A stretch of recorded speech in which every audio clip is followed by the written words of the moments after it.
What up, y'all? It's the weekend. It's Falcons Daily. We are back again. I am CG Craig Green, your host, and I appreciate y'all checking us out here on the weekend. It is NFL Back Together weekend, and the Falcons today at Flowery Branch had over 4,000 of our Falcons family in attendance to check out today's open practice. Again, it's part of NFL's Back Together weekend. They're doing all kinds of things like this around the league. On the Falcons YouTube channel, they had a 90-minute training camp show with live shots, interviews with Terry Fontenot, Raheem Morris, all kinds of different things. You got to see Terry and Ross speak live to Falcons family out there on the hill at Flowery Branch, and again, just a great atmosphere. Gives you that game day atmosphere, and really good things happening out there. One good thing that happened also took place on Friday, and that was the acquisition of DJ Chark. DJ Chark, he is now an Atlanta Falcon. We talked about this last week, maybe the week before as well, pondered about DJ Chark. What could he bring to the Falcons if he were to be a free agent target for Atlanta? And what does DJ Chark bring? He does bring a guy who has experience. He does bring some height. He does bring, he is a good size receiver, 6'3", 200 pounds is what he's listed at. A veteran of the game. He's been in the league since 2018. So again, not an old man whatsoever. He is 28 years old, and right after the Panthers game in week 3, he will turn 29 years old. Actually, it's funny, he's a former Panther, and when he played for the Panthers, he had 66 catches, 525 yards, and 5 touchdowns for Carolina. Last year, a little bit of a regression. Again, only played 7 games last season for the Chargers, and now he comes over to Atlanta with a bunch of experience. So that's what he brings. He brings experience. He brings size. He brings a guy who can find the football. His yards per reception have always been north of about 10, north of 13 yards. I mean, listen to his yards per reception. I mean, over the last couple of years, take out 2024, which was not a good year for DJ Chark. But again, Carolina in 2023, 15 yards a catch. With the Lions in 2022, almost 17 yards a catch. In 2021, with the Buffalo Bills, with the Jacksonville Jaguars, 22 yards per catch that season. Just a really good number. That was, 22 yards a catch is what he had that season. He did not play, he only played 4 games that year, injury-shortened year. But again, 22 yards a catch, you can't sneeze at that. He's ran right around 14 yards a catch his whole career. So looking forward to seeing what DJ Chark can do in the Falcons offense. It's another big target for Michael Penix. So now again, and then just imagine when Mooney comes back, you got all 3 of these guys. It kind of feels like the Rondell Moore situation last year. Remember, we were kind of salivating at the trio of Drake London, Rondell Moore, Darnell Mooney, and then also Ray McLeod behind them. But now, again, we have DJ Chark now as the wide receiver 2 behind Drake London. And then, of course, we still have Ray McLeod, Kaderil Hodge in the mix as well, Jamal Agnew, with Mooney currently out. So I want to see how DJ, molds and meshes with the team. Again, what we heard and were told by some of the Falcons front office is that DJ Chark was in play for the Falcons already before Darnell Mooney got hurt. That came out from the assistant general manager, Kyle Smith. He said that DJ was already planning to visit Flowery Branch, and really Mooney's injury didn't play a factor into it, but in a way it did, because you saw Mooney got hurt and then almost immediately they brought Chark in. So whatevs, but again, we're going to see how it all plays out here with DJ Chark and hope for the best. Next on the mind is, speaking of Darnell Mooney, how long is he going to be out? He injured his shoulder diving for a pass on the first day of camp and first day of open practices.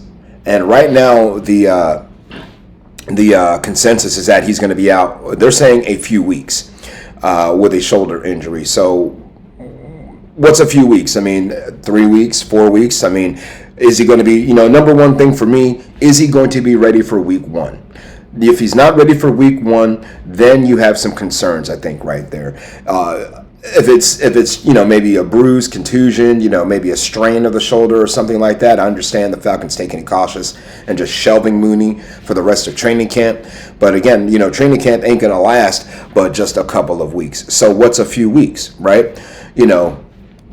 3 to 5 weeks, 4 to 6 weeks. I mean, they're not in a position to where they really have to announce how long he's out for and all that just yet. There's no game to get ready for at this point outside of the preseason game, so they don't have to announce it right now. But we will miss his production, that's for certain. I mean, he was 8 yards shy of 1,000 yards last year. He scored 5 touchdowns, so we're going to miss that. But again, can DJ Chark make up for that with his presence on the field? Again, another big target for Michael Penix. And, we talked about the fans who showed up at training camp today for the back-together weekend and all that. Practice is already over for the day. But, this year is a pivotal year. We heard from Arthur Blank as well. He spoke to the media today. So, you heard from Terry Fontenot, Raheem Morris, Kyle Smith, and also the head honcho, Uncle Arthur. And Uncle Arthur was asked about this season coming up and his feelings translated to this. So what Uncle Arthur had to say when asked about 2024 is that, and where the team is now, he said, my feeling is that we're in a better place now, team-wise, coaching-wise, totally across the board than we've been in a number of years. And so we were close last year, didn't finish the way we wanted to finish for sure. Every one of the coaches would say that. The players would say that as well. And certainly I feel that way, but I think incrementally we've gotten that much better. And so I look forward to the season and a different set of results at the end of the season. Quotes from Uncle Arthur. So that right there, I would say, is an indirect shot across the bow and telling Ra and Terry, get your ish together. Let's finish these games. Let's get over the hump. Let's win these close games. Again, we lost about 7 games last year that were within a touchdown or less, or one possession or less. And I mean, just imagine, if Koo would have made 1 or 2 of those kicks against the Saints. Just imagine if we didn't cough up if we could get off the field against Washington on Sunday Night Football, or hell, the week after against Carolina. Imagine if we could have handled business then. The season could have turned out a little bit different. Who knows? But I think there's a lot of pressure, not so much on Raheem Morris, but on Terry Fontenot. Again, it's his 5th year with the team.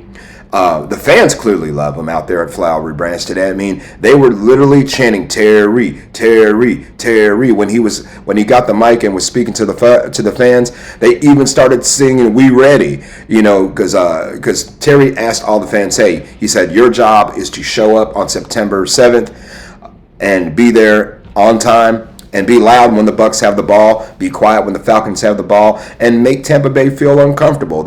He gave that mission to Falcons family.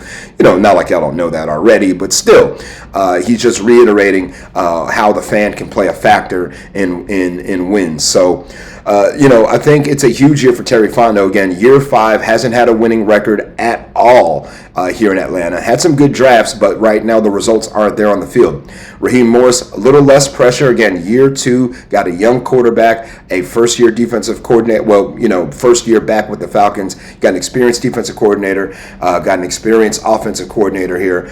Or second-year offensive coordinator, that is, in Zach Robinson. But the pieces are there. Arthur said it himself. He said he thinks we have the pieces that we need to win right now, and that's why he wants to see better results at the end of 2025. And I don't blame him. It's about damn time for us to make that move. We got to get to the quarterback. We need to finish in the red zone, and we need to do better on short yardage. And I guarantee all of you, if we do those things, we are going to the playoffs. Everybody continue to chime in and let me know what's on your mind while training camp is going on, while it's not going on. Anything Falcon related you want to talk about, if it's related, relative to the Falcons or the NFL, let's talk about it. Plenty of things here to chop up with training camp, but of course we're going to call it good here for today. Please give me a follow on social media if you would like. My social media is Craig G Sports, CRAIG, the letter G and the word sports. Also FanArchCo in the top left corner, FANARCHCO.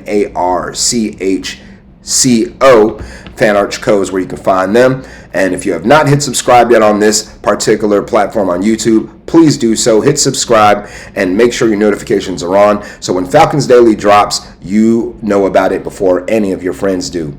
Y'all have a good rest of the weekend. Sayonara and buenos noches.